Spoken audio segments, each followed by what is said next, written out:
یا ایھا الذین آمنوا اتقوا اللہ حق تقاتہ، اے ایمان والو اللہ کا تقوی اختیار کرو جتنا کہ اس کے تقوی کا حق ہے۔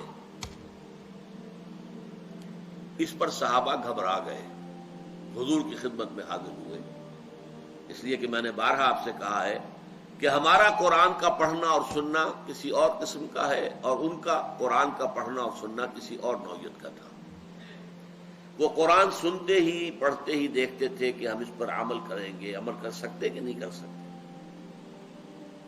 ہم صرف ثواب کے لیے پڑھتے تھے، عمل کی تو نیت ہی نہیں، لہذا ہمیں تو کوئی تشویش ہوگی نہیں، اتقوا اللہ حق تقاتہ ہی پڑھ کے نکل جائیں گے۔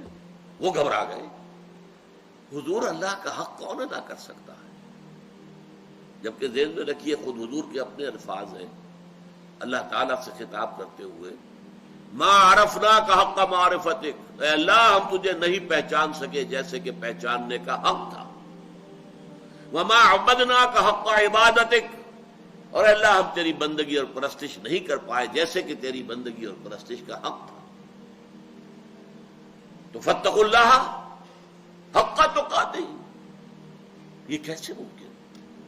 پھر جب یہ آیت اتری ہے فاتقوا اللہ ما استطعتم، اللہ کا تقوی اختیار کرو جتنا بھی ممکن ہے، جتنا بھی ممکن ہے، جتنی استطاعت ہے، تب ان کے جان میں جان آئی کہ ہاں آپ انسان اپنی حد استطاعت تک، اپنی امکانی حد تک تو کوشش کر سکتا ہے۔